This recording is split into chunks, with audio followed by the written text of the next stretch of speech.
Oh, there she is. Hi, everybody. This is John with Murder by the Book, and I am here tonight for another virtual event. I'm super excited about it, but before we get started, I'm going to make just a couple of real quick store announcements. First up, I'm sure several of you know that we were actually supposed to be having our in-store event with Dean, aka Miranda, this weekend. Unfortunately, back in June, we were feeling optimistic and we set up a couple of in-store events thinking that by the time September rolled around that things would calm down and we would be able to do some in-store stuff. That's sadly not happening. We've had to cancel them, so we're doing them all virtually. I think everybody's been rescheduled now except William Kent Kruger. So just check out the September event calendar and that will give you kind of the rundown of what's going on. Also wanted to mention though, we are open. We are asking that you wear a mask when you come in the store, but we are open for browsing. We're there Monday through Saturday from 10 to 6. So we hope that you will come see us. If you are kind of not getting out and about again and you prefer curbside pickup, you can always just give us a call when you pull into the parking lot and we will run your stuff out to you. We're always happy to do that. Also wanted to mention real quick before we get started, we do have a subscription service that we started earlier this year. We have 3 different options, one of which is a cozy of the month. So if you would like a first in series new cozy handpicked out by me, sent to you every month or put on hold for you to pick up, you can visit murderbythebox.com or just the store's website for more info about that. Also wanted to mention in the last couple of months, I have started my own kind of going with the store, but my own Cozy Corner Instagram. So if you want to see about new releases, recommendations, every Thursday I post a kind of an older series that you might not know about recommendations. I'm going to drop a link to that in the comments. And you should also, if you are not following, you should check back tomorrow at noon, because if you have not seen it, my Cozy Corner Instagram will be revealing the cover for the new Victoria Laurie book that comes out next summer. So I hope that you guys will come back and see that. And if you have questions for Dean or Victoria while we are chatting tonight, please don't be shy. Post those in the live chat on YouTube or the comments on Instagram, and we will get to those in just a bit. But we're going to get started. I'm going to bring Victoria out first. How are you tonight, Victoria? I cannot hear you. Why? There you go. I kept pushing the button and nothing was happening. I was so stressed out, like at 5:02, because I'm on this other event and on Facebook. At 5:02, I'm like, I go to click the link and it's like, your browser is not supported. Download Chrome. No. So I'm like frantic. And I have cookies baking in the oven. So in exactly like a minute, I'm gonna dash. So as soon as you bring Dean in, I'm gonna run and pull my cookies out of the oven.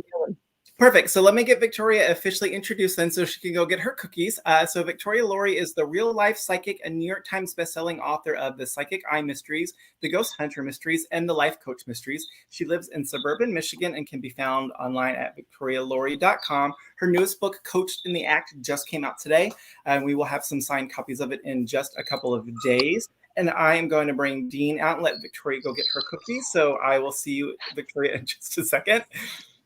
How are you tonight, Dean? Doing well. It's good to see you and Victoria.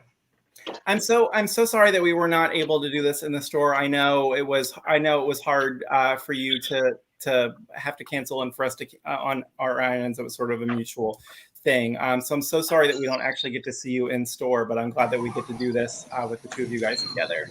I know. It's going to be like 2 years, by the next time I see you, which just sucks. Yeah.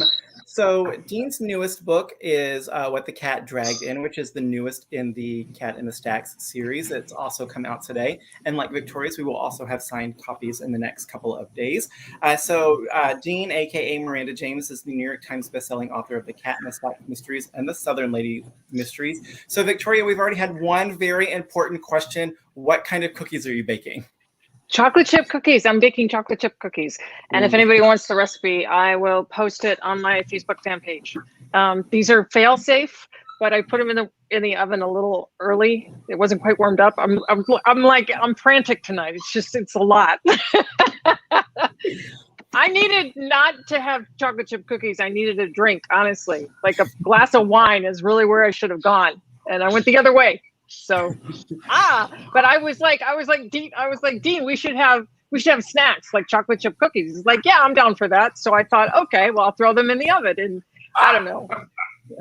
It's just whatever.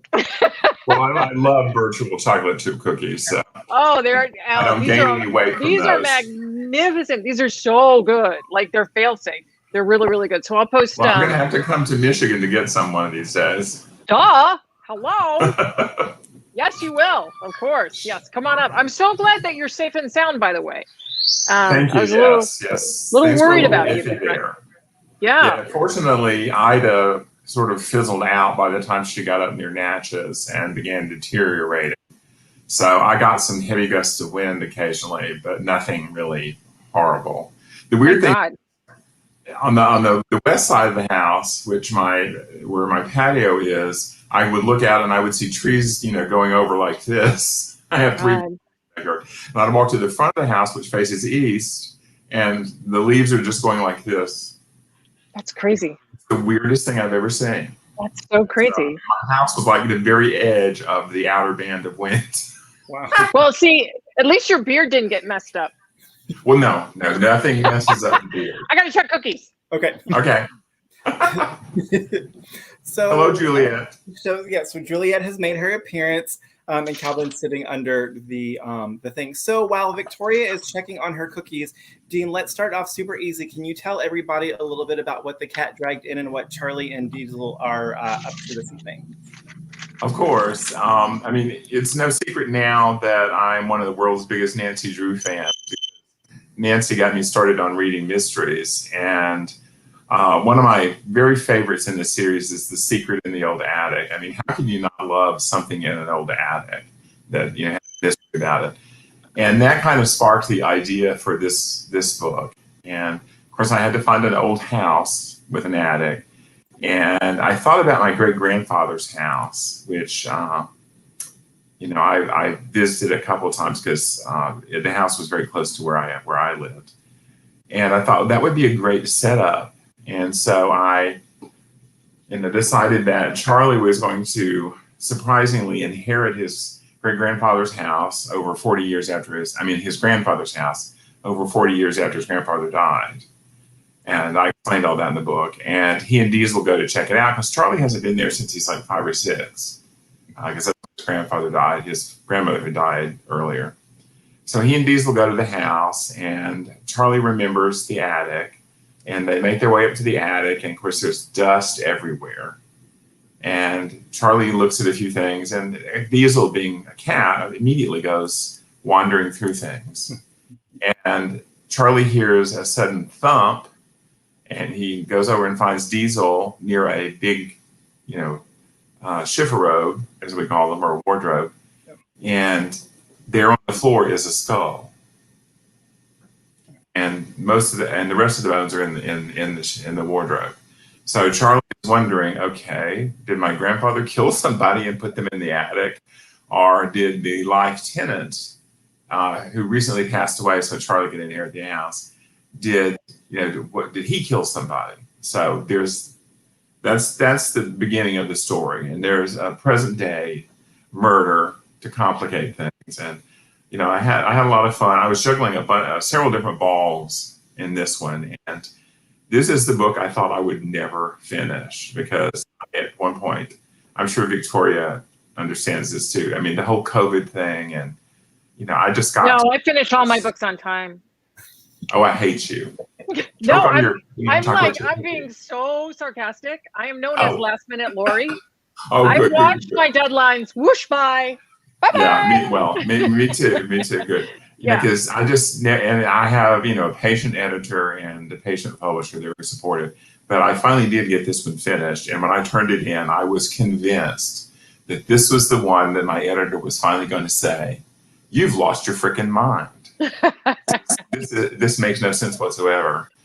And it ended up getting starred reviews from both Publishers Weekly and Library Journal.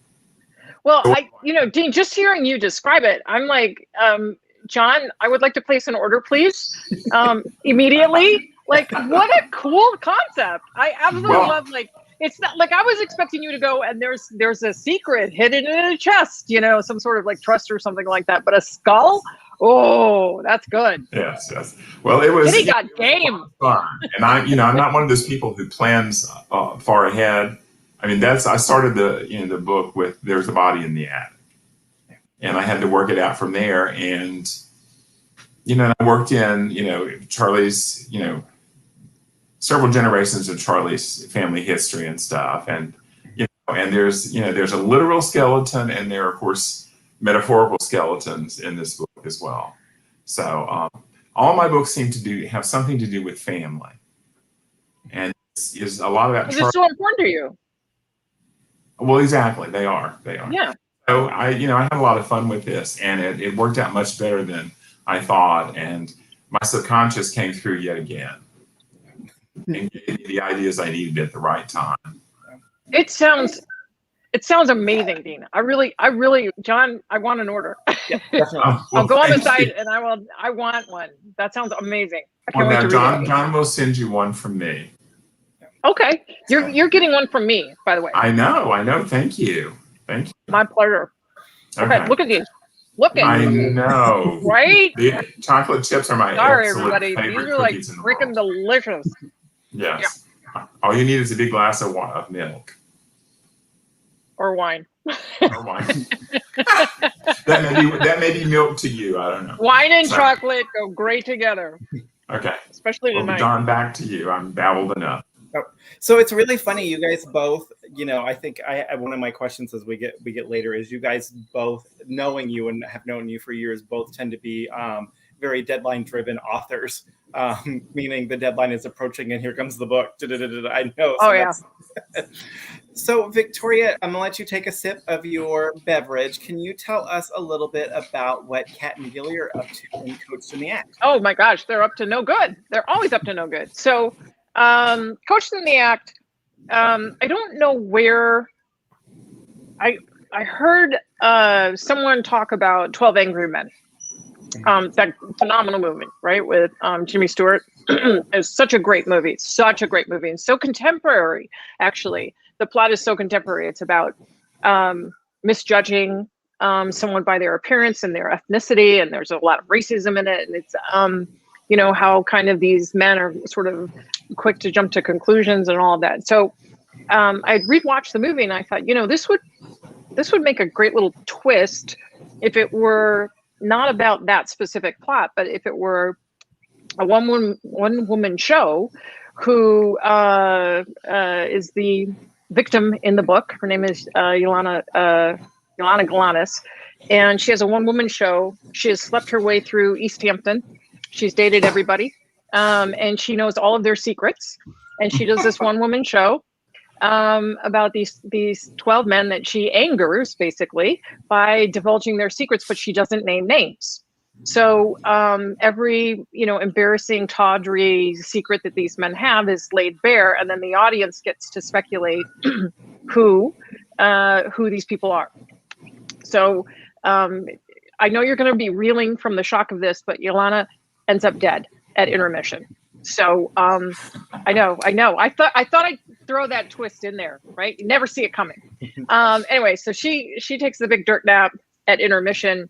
Gilly and Kat have attended the performance, and Kat has an encounter, she thinks, with the murderer, who also ends up dead just a few minutes later. And the mystery kind of unfolds from there. So when Kat's client, one of Kat's clients, who had dated Yolanda and was actually madly in love with her, when he is arrested for the murder, Kat and Gilly, of course, have to go behind Detective Shepard, who is the love interest in the book. They have to go behind his back and see if they can solve the mystery. So that's what it's about. So I love that idea. One of the things I thought was really interesting, Victoria, yours is the first book that I've read where an author has actually mentioned COVID at all. And of course, in the book, so if you guys are reading it, slight spoiler, but not really, it's done. Like the book is set, the pandemic has happened, so you're not going to be reading like a COVID book. So I thought that was really interesting, and it was the first time that I have encountered it even being mentioned in fiction. So what made you want to acknowledge it and set the book after it had happened? I didn't know how to get around it. COVID is it's this huge thing, right? It's like we've lost basically 2 years. And if the series goes on for multiple books, there are other things in the previous books that sort of set it in a time, and it didn't feel authentic to me to set it in the late teens, right? And then just pretend that COVID didn't happen, and everybody just continues to be all happy and, you know, continues on with their lives. Yeah. So I tried to take a guess at when I thought people would feel safe to go around maskless again. I was right for about a minute and a half. So the book takes place within that minute and a half. And it almost really literally does. It takes place in, I think, September. So I was really close. But yeah, I think that there's a generation that's going to be a COVID generation. We're all stamped with this thing, and it's so big, it's global, it's worldwide, right? How can you ignore it? You just can't. And if you look at like historical fiction set in the late teens 100 years ago, you know, they make reference to the pandemic for sure, because it was a huge thing. So I just didn't know how to get around it. So I thought I'll just acknowledge it and I'll be on the other side of it. So Dean, have you given any thought to if you're going to acknowledge it or what you might do with it if you get there? Well, I mean, the first book in the series was basically set in 2009, which is when I wrote it. It was published in 2010.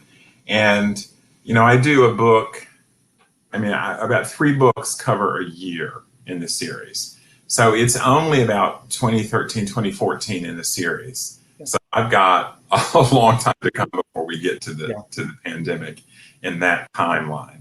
And I know people, you know, because I'm aging the characters very carefully. Because I don't want, you know, I didn't want it to be like, you know, 1 murder a year, you know, because, you know, just for various things. Because I don't want Charlie to get to be in his 70s and still stumbling over dead bodies, you know, by the 10th book or something. So I've got a ways to go before I have to confront that. And maybe by the time we get there, you know, people will have, you know, it will have receded somewhat into, you know, the background, and I can just sort of gloss over it and, you know, have my minute and a half like Victoria did. You know, Dean, you could actually, honestly, because everybody's masked, so what a great disguise, right? Like you could honestly, you could go with it. You could lean into it. Yeah, I mean, I could do that. And I think, you know, by the time I would get to that chronological point, we might be enough distant from it that it wouldn't, you know, cause, you know, PTSD. Yeah. So, that's the other issue. So, but maybe one of these days, we'll see. If God willing and the publisher keeps giving me, you know, contracts, I might get that work. Oh, please. Oh, if the publisher keeps giving you contracts. Well, you know, I never please. take anything. I don't even want to hear it. I never take anything for granted. Every time I look at where you are, you're like, you know, at the top of the list, my friend. People love your books. They're fantastic. Well, thank you. I don't think you have anything to worry about. Such wonderful readers. They're so supportive. For sure. So setting is important in both books. Victoria, what made you choose the Hamptons for this series, and had you lived there? I've actually never been to the Hamptons. Oh. Yeah, I've never been there. My sister's been. She loves it. She loved the Hamptons. Every movie I ever saw set there, I was like, oh, I want to go to there. It just sounds like this, you know, almost, it's such a separate world, right? Everybody's wealthy, so no one's worried about money, right? Beautiful setting, beautiful architecture, beautiful homes. So it's kind of like living out of town and country. You know, you're sort of living out of a magazine. And that to me was a fun little escape and a fun little kind of fantasy. So that's really why I wanted to set it there. I wanted kind of this ambiance of almost being permanently on vacation for Kat and Gilly. And so what are some of the challenges, since, you know, you lived in Austin, you live in Michigan, what are some of the challenges of writing about a place that you haven't been versus in the other series having written a place where you lived? MJ, I think, desensitized me to that fear because I had to send her kind of all over Europe. And a lot of the places that she went, I had never been to. So I just, kind of Google Maps a bunch of stuff and then sort of imagine myself immersed in that culture and what people are like, and go from there. So I have no fear about writing a setting that I've never been to before. I mean, there's enough on the web where you can kind of get a really, really good idea. So, yeah. And so, Dean, when you started the series, and 14 books ago, you were living in Houston and writing about Mississippi. But now that you're actually living there again, how is actually living there and writing about it? Has that changed how you write at all? Not really. I decided not to use a real town in Mississippi. I created a fictional one, but it's based loosely on Oxford, which is the home of the University of Mississippi, better known as Ole Miss. Because I wanted a college town, and I wanted the publisher wanted me to, have library stuff in the books. And I thought, well, in the there he'd be involved in the university library, and he could also volunteer at the public library. So you get two different perspectives, and I kind of bounced back and forth between those some. And I've been to Oxford 3 times in my life. Because I didn't go to school there. I went to school in the Mississippi Delta. So I can play with things. I just want to give the feel of a small university town or a small college town, because in my books it's a college. But I grew up in Mississippi. My family has been here since 1833. So Mississippi is in my DNA. I'm a 7th generation Mississippian. And so, it's the culture I grew up in. I lived in Mississippi until I was almost 22, and then I went to Houston for 33 years, and then I've been back almost 7. So, and some things have changed, but at the core, Mississippi is sadly, in some ways, still very much the same. Yeah. So, it blows my mind that you have been back there for 7 years. That just doesn't even seem possible. I know coming in October, it'll be 7 years. Wow. Yeah, it doesn't seem possible. And John is still the same age he was when I left Houston. So you guys both have, series that have like a big world. Victoria, you've done.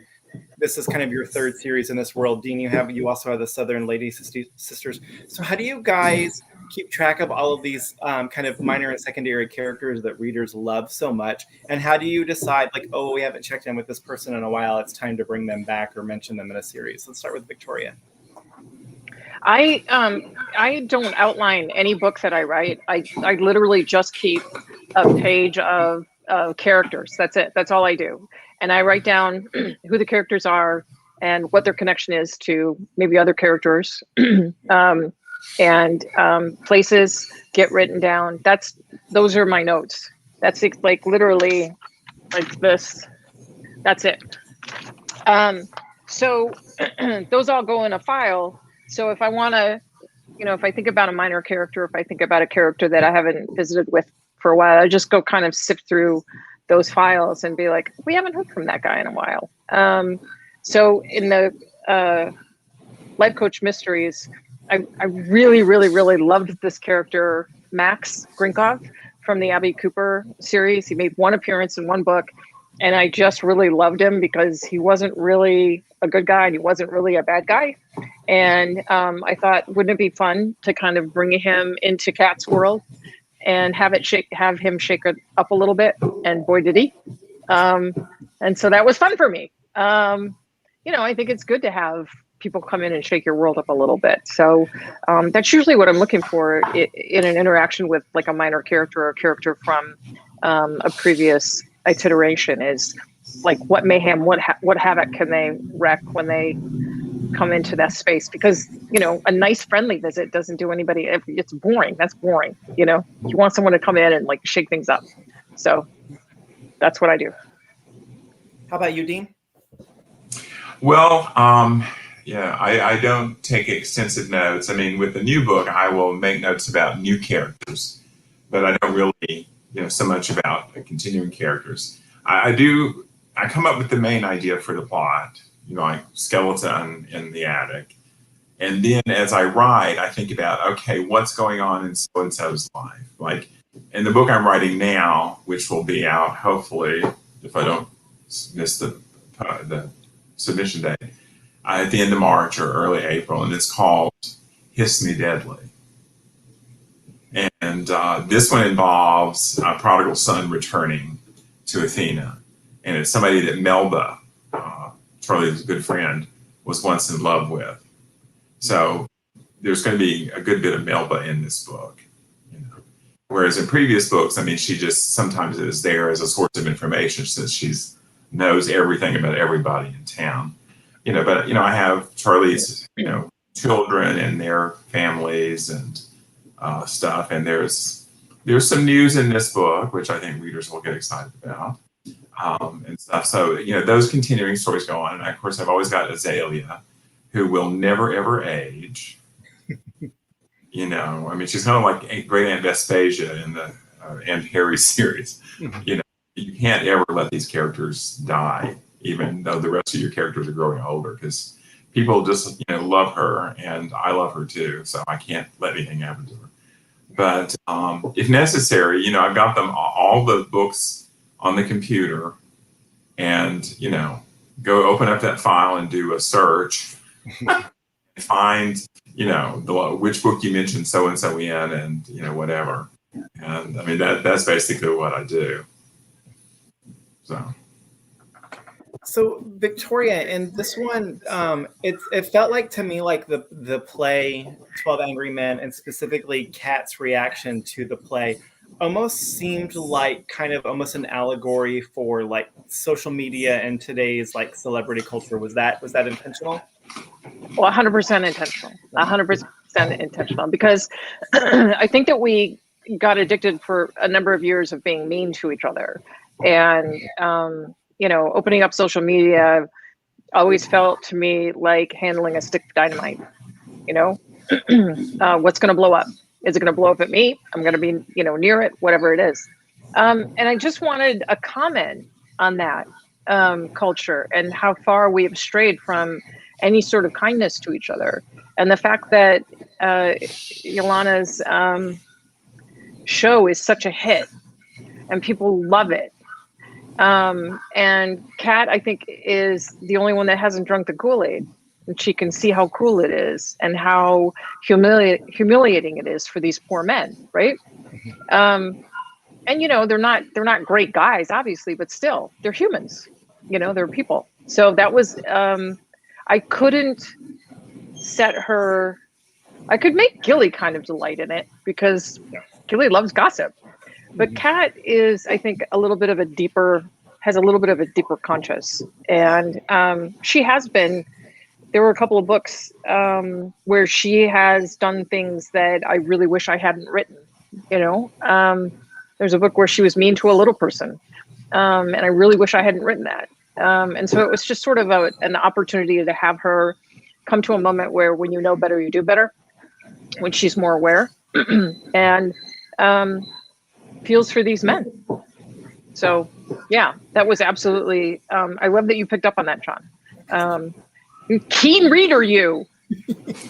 Yes, he is. And I love, one of the things I love is, you know, one of the reasons why it works so well is because, you know, Gilly is Gilly. He's going to be the one, like you said, that loves the gossip and stuff like that. And like the two of them balance each other out so well, where you have to have kind of the, you know, the crazy person and kind of the straight man, and like that the balance between them works so well. And they shift those roles constantly. Those roles shift between them constantly, which is what makes them so much fun to write. Because there are times where Kat is losing it, and Gilly comes in with like this sage, wise, you know, advice that you would expect from like his mother almost. You know, so it's in there. He just lets it out in little doses. Yeah.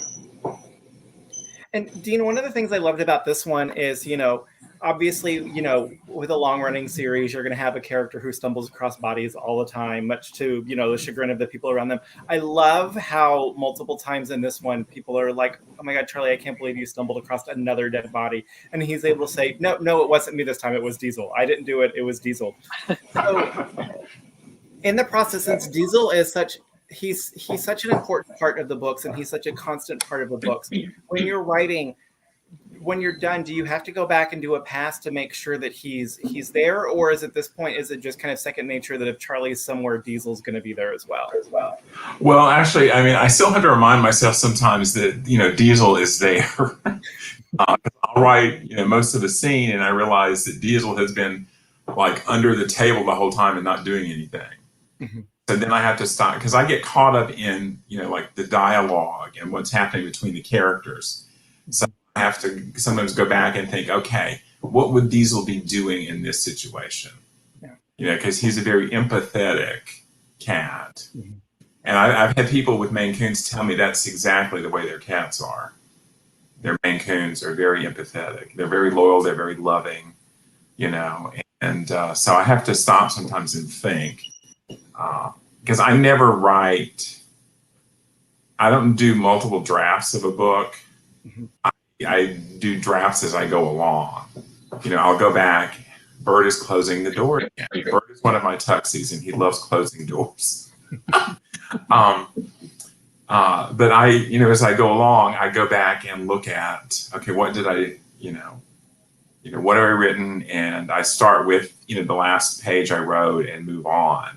And I tinker with things and I find things as I look back, but I'm not one of those people who tinkers with the first chapter until it's absolutely perfect. I move on because you can get stuck, Oh, yeah. Because I had a friend years ago who was working on a book that I thought had a lot of potential. But she kept, she got about 50 pages into it, and she was back and back and back, trying to polish it and make it perfect. It's like, and she's never finished the book as far as I know. Wow. I do one draft with mini MINI drafts inside it, to take care of those things. And of course, I have an editor who actually reads my books. Which is these days is not something you can always count on. And, she knows the characters. She loves the characters. I've been with her since 2007, I think. She's been my editor. And so I trust her. I mean, she knows the characters, and, she will tell me if, I've left out something or if something is taking too long to happen, that kind of thing. And then Berkeley has some of the most, anal retentive copy editors I've ever dealt with. And they're good because they catch me on things that, because I can lose sight of the timeline and whatever, because I'm definitely a pantser. I just, write. And, if things occur to me, I'll go back and straighten them out. But sometimes, it's good that the line editor is there to catch me. So. How about you, Victoria? Is your process similar? Yeah. Like Dean and I are like separated at birth, basically, in the writer's delivery room. I typically, I have on many occasions turned in a manuscript without proofreading it at all. Just like, there you go, send it off. My editor doesn't really like that too much. My other editors have put up with it, but this one doesn't. So now I'm like, oh, fine, I'll proofread it.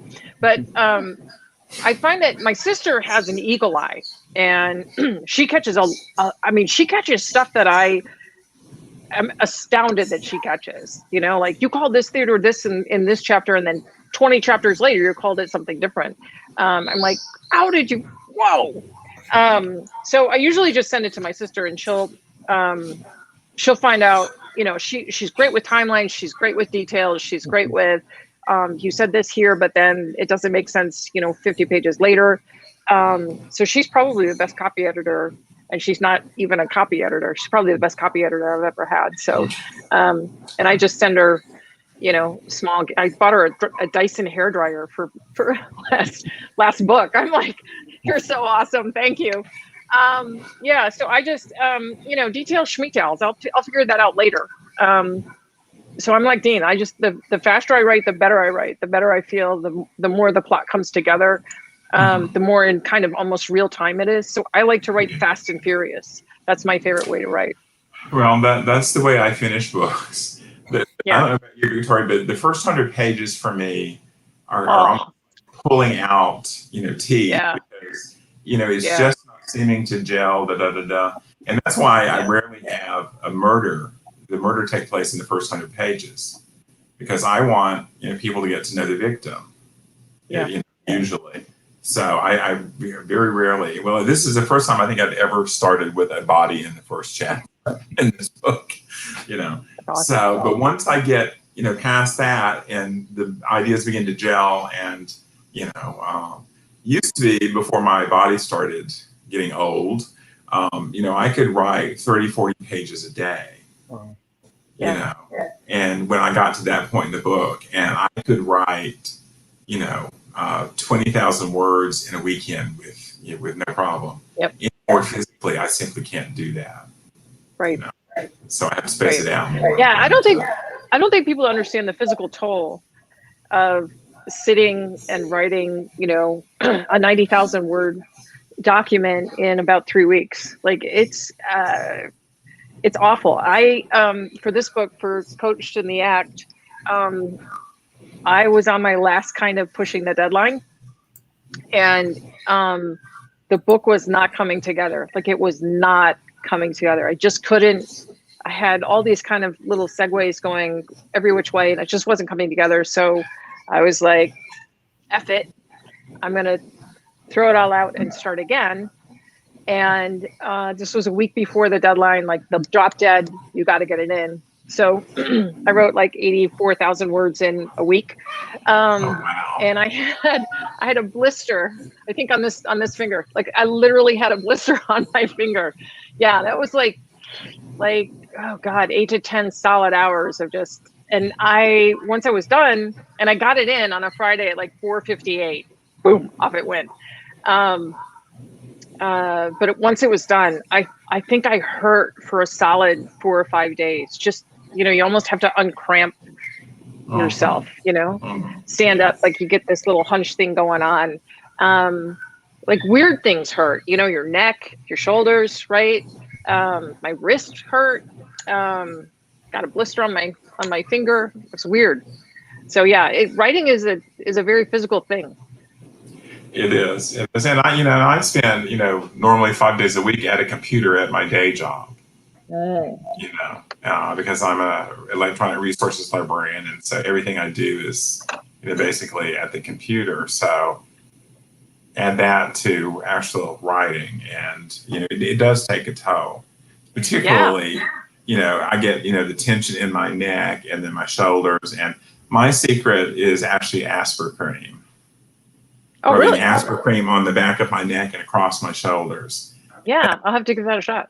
It eases me up at night and actually helps me go to sleep faster. That's awesome. Okay. Yeah, so I'll try that one. I should probably buy stock in the company. Just roll in it. If I could train the cats to put it on me all over, I probably would.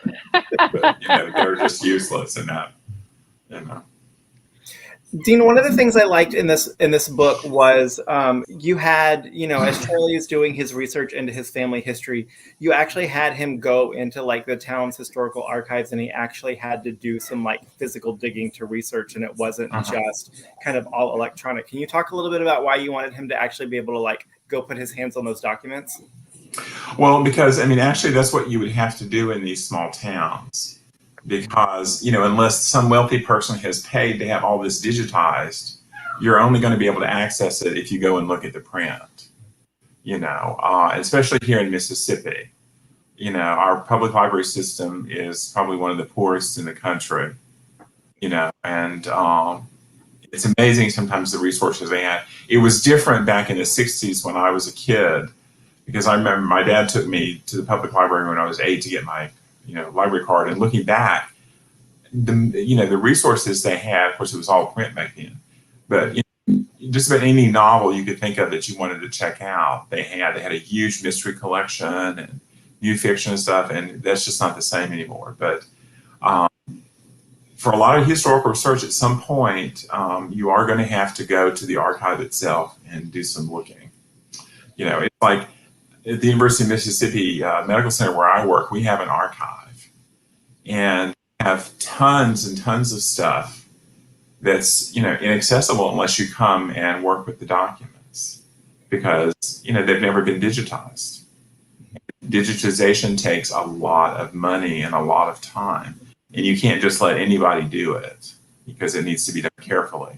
Some of the documents are old. So I think it's very important to remind people that you can't find everything on the internet.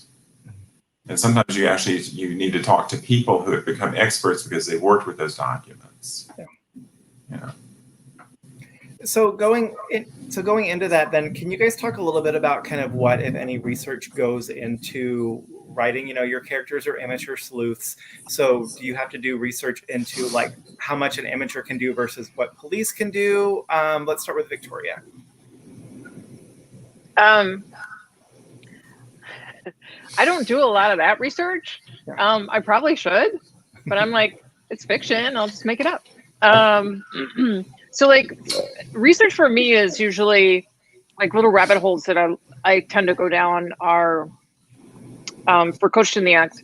I had a Cat's client comes from Dutch royalty. So I had to, or is it Danish? Danish, I can't remember. Yeah. One of those, huh? I think Danish, I think. Danish, yeah. So I went down a rabbit hole for about 2 days researching the Danish royal family. And there's, a lot of like gossipy kind of things that happen within that family, as is want of all royals, right? So that's kind of the research that I get caught up in, is usually trying to establish a character's lineage, where do they come from? And that for me is fun. Location stuff, I often look up. But like as far as procedural stuff, no, I don't. I should, but I don't. How about you, Dean? I learned how to fire a gun. That's the most research I ever did that was like in line with, and then I'm like, okay, I've learned. I never have to touch one of those things again. Cool. I'm out. Yeah. My dad took me out on the farm once when I was about 10 or 11 years old and had me shoot a gun. And that was the last time I shot one. So in my case, one of the things I have problems with sometimes in amateur detective mysteries, and one that I was determined to avoid, was having amateurs who lie to the authorities and hide things from them. That's just, it's a no-win situation in the long run. You can get yourself really messed up. So I wanted Charlie, to be somebody who cooperates. I gave him, a person, who had some conflicts with him. Over the course of the series, they've managed to get along better. But in the beginning, she was very, very confrontational with him. The Black Chief Deputy, Kenesha Berry. Luckily, my cousin had the foresight to marry a sheriff's deputy, just for me. And he's the one who clued me into the fact that in small towns, the police forces, they don't have homicide detectives on staff. It's usually the sheriff's department that ends up, investigating murders. Contrary to what you see in the heat of the night, Mississippi wouldn't have been big enough to have a homicide detective on its force. So there's that. I also. One of my late uncles by marriage was a federal judge here in Mississippi, and he was a highly regarded jurist, and, I miss him terribly for many reasons, but, he was always so gracious to, if I picked up the phone and called him, Uncle Henry, what about this? What about that? And he would explain the law to me. And, so I learned some basic things about Mississippi. And one of the things, the law is very specific in each state. You can't just say, oh, because they do it in Texas, this is the way they do it in Mississippi. No, so what I have in my books is, as far as I'm aware, authentic to the state and the way things are done at like the county level and the city level. So, and that's the extent of research I do on that, is ask people who know, So do you think, we'll start with Dean on this one. Do you think that you would make a good amateur detective? You personally?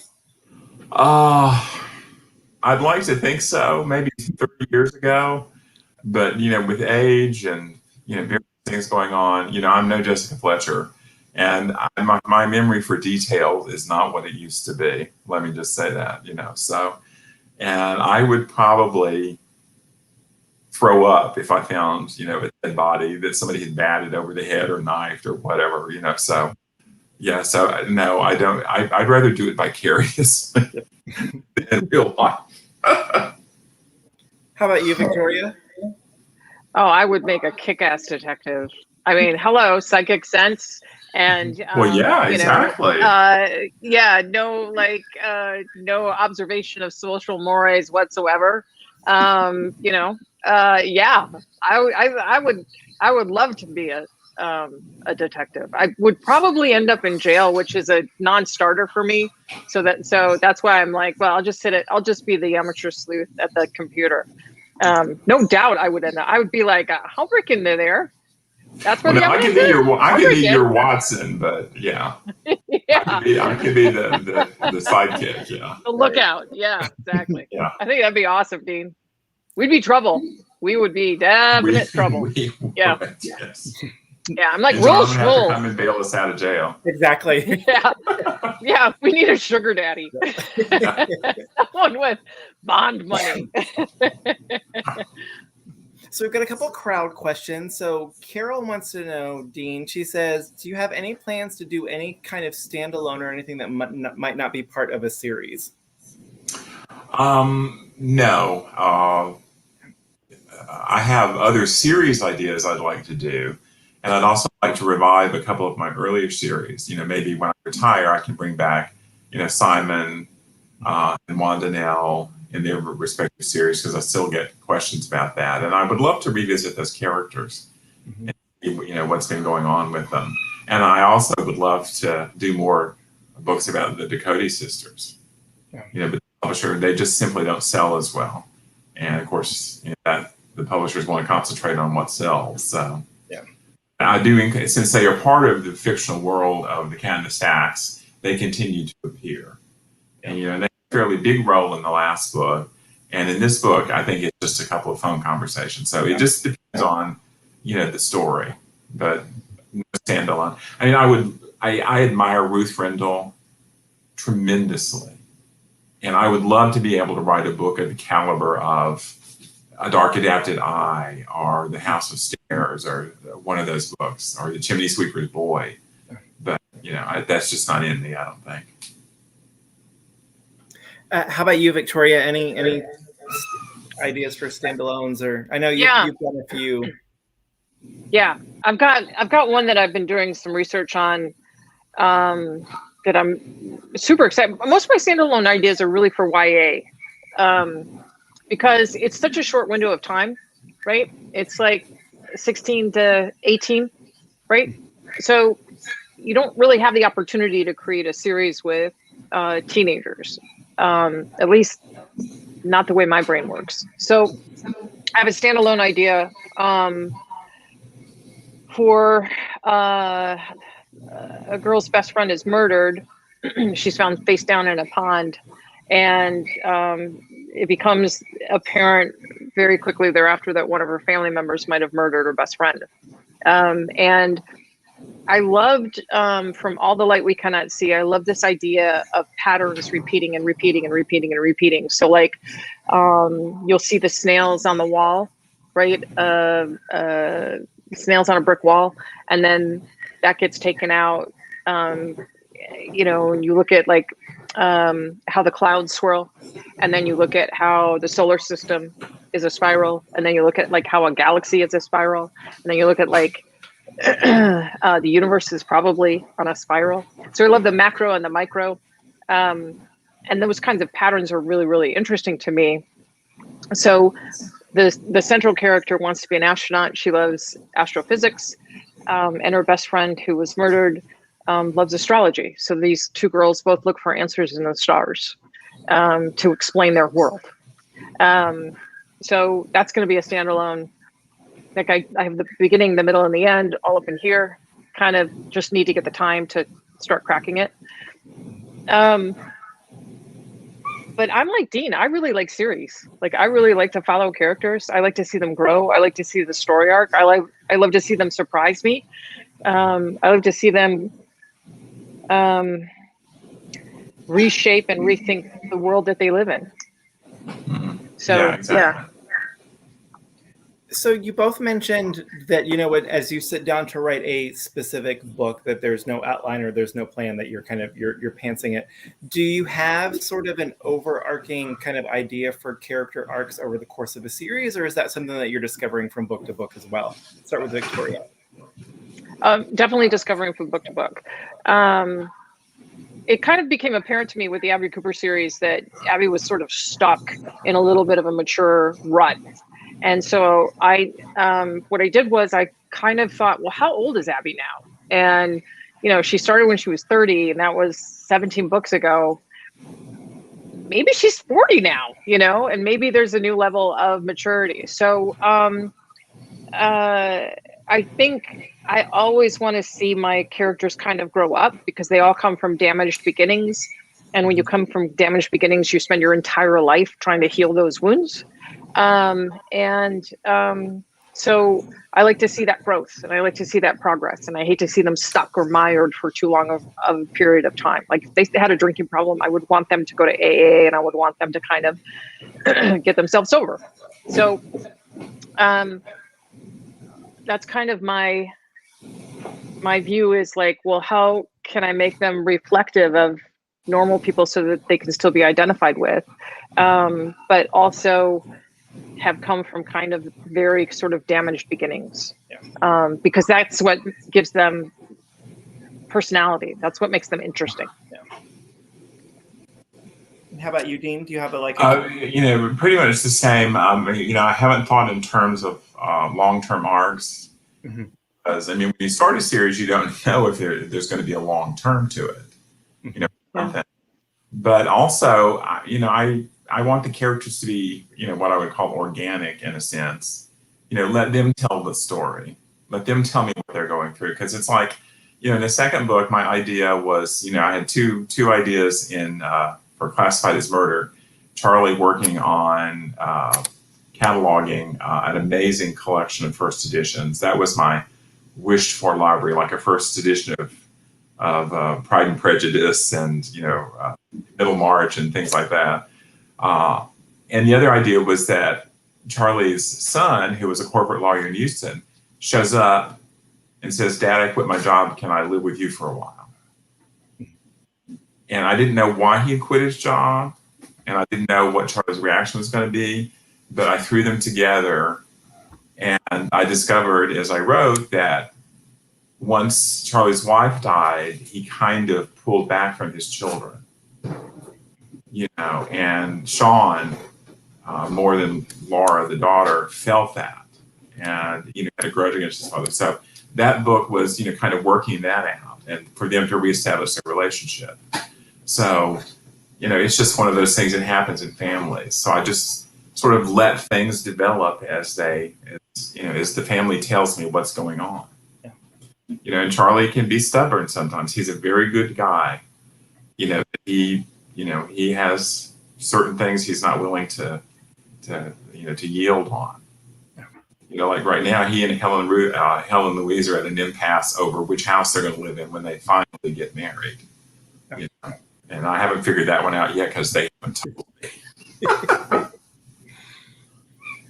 And I think, in addition, we've talked about, the ways that you guys are both kind of very similar in the way that you write the books. But I think one of the things that you guys both have in common as well is just the way that you write about family. And, with Dean, you have Charlie's biological family, but then you also kind of had, his found family that, that around him. And, Victoria, found family is such a huge part of your books too. It's always really great to pick up a book from either one of you guys and just kind of get to see kind of those connections that the characters have with each other and how they're there for each other and to help each other out. Well, thank you. Yeah. That's, for me, my family is my sister, because my family was so abusive, so horrible, so awful. Even my extended family is terrible. I'm airing all my dirty laundry here. But I've been so fortunate in my life. I've had incredible friends. Like truly, some of the best people I've ever met in my life are my dear friends. And so for me, found family is everything. It's everything. And I sometimes feel sorry for people that can't divorce themselves from toxic family members, because that was something that I never had a problem with. I was like, okay, well, you're horrible. Bye. John, Yeah. you know what I'm talking about, right? So found family to me is even more important, I think, than blood relations, because there's a definition that I always loved, which is family is who is there for you in your time of need. And that's truly my definition of family. That's who it is. Who's there for you in your time of need. Yeah. Yeah, and it's great to see, like I said, in your books, Victoria, like that, and then being, in yours, and a lot of times in cozies, you have characters that have come back, and they're coming back to their small town, and it's maybe they don't have family there, and they're creating these new connections. But it's also always really great to see a character like Charlie, who's so rooted in his community, too, and he's not kind of reestablishing those connections that they're there already. Yeah. So, Victoria, Jessica had a specific question. She wants to know, will Max ever find love? Do you know if that's something that's in the cards for him, or is that something we might find out later? Max Grinkoff? Will Max Grinkoff find love? Yeah. Well, he's kind of out of the picture now. I think he's kind of served his purpose. So, yeah, for sure. He headed back up to Canada and he found love. He found someone that was nurturing and wonderful and brings out his good side. And maybe she comes from, like, if I was going to write that, it'd be like she comes from money, so she doesn't need anything from him. And she's a whole and complete person because he's pretty broken. So, yeah, he finds love. Awesome. All right. Good. This is, by the way, who likes to close doors. So we're almost out of time this evening. So before we head out, I have a two-parter question. One, what is something that you've loved lately that you've read? And part two, what do you have coming up next? Let's start with Dean. Okay. I recently read Angela Sanders' first two books in a new cozy series about a librarian who's also a witch. I mean, what's not to love? Bewitched is my all-time favorite TV series, and I'm a librarian. So, and they were terrific. I just absolutely love them. And I'm working on Hiss Me Deadly, in which a prodigal son who went away at 17 to go to Hollywood to make music is coming back as a very famous musician. And there are people who are not happy that he's come back. They have grudges and scores to pay. So that's basically what that one's about. Those Angela Sanders ones are really fun, and if anybody's watching, if you like Victoria's new one, a little bit of paranormal, you'll definitely like those. I just dropped a link to the newest one in the comments. So how about you, Victoria? What have you read anything lately that you loved? I've actually been diving into Judith Guest recently. I met Judith Guest when I was 18, and she it was a very brief encounter. I knew her niece very well. Her niece and I were really good friends. And she came and spoke at our school in high school shortly after Ordinary People came out. And she was so cool and so talented. And she was local here. So I picked up Second Heaven, and I'm diving in, and it's just like, God, it's just, she's so good. She's so good. And the area that she talks about was my high school. So it's kind of a, trip down memory lane. So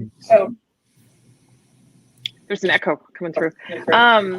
And then what I'm working on is Coach Red-Handed, which is the next Cat Gilly. That's a little similar in that it's got a lot of suspects to Coached in the Act. I guess I'm going to be juggling which one of these for the next couple of weeks. So I should finish that hopefully in the next 2 weeks, and then I'm going to take a week break, and then I'm going to dive into the YA that I was talking about. Awesome. So Cool. Yeah.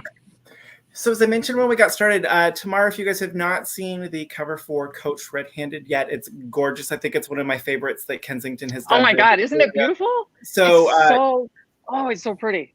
So check out tomorrow at noon Central. Check out my John's Cozy Corner Instagram, and we'll be debuting the cover there. So and also a little kind of hint on what's coming up in the next book. So definitely come check that John, out. you know what I can also do is I can send you the because I had a big hand in the outfit and the setting for that cover. So I can send you what I sent to the artist, and you can be like, this was the inspiration if you want. So yeah, that'd be cool. when Thanks. you post that. Yeah. Awesome. So as I said, that's going to be on my Instagram, which is just John's Cozy Corner. I dropped a link to that in the comments. Also wanted to mention, if you guys enjoyed tonight's event and you want to see some more cozy stuff, definitely check out the store's YouTube channel. I've created a playlist that has all of the cozy events that we have done, also the cozy recommendation videos. So those are all up there in one spot. So if you joined us late, we have been chatting with Victoria Laurie, whose newest book, Coached in the Act, just came out today, as well as Miranda James, who we know as Dean, whose newest book, What the Cat Dragged In, both came out today. We will have signed copies of them in the next couple of days. Both authors made trips to the UPS store today to drop off our copies. So they're on the way to us, which we appreciate you guys doing that for us. You can order those at murderbooks.com. There's a signed book page or just on the event page. And John, I just want to say, I live on the 3rd floor and our elevator is out. The building got hit by lightning. So I had to carry those 40, that big box, up 3 flights of stairs and then down 3 flights of stairs. I was cursing about it. You got. I don't believe you. Look at those. No, seriously, Dean. That was heavy. That was scary. I got to like the 3rd floor. I'm like, really? That was not fun for me. Well, we appreciate you doing that for us. We know it's not the easiest thing to arrange the signed copies back and forth. I was joking with Sally today, who is watching, that I swear arranging books to get signed to and from authors throughout this pandemic has probably taken about 10 years off of my life, because there's always. Oh my God! Well, thank you so much for doing that. Like seriously, thank you. So wonderful. I know the readers really appreciate it, and the collectors too. Yeah. Awesome. So I hate that we are out of time, but we are out of time. I could sit here and chat with. I love you guys both so much. We could sit here and chat all night. I know. Ditto. Gonna Yes, back in for other events. So good to see your faces. You guys too. Yes. Amen. I love you guys. Take care, and we'll see you soon. Okay.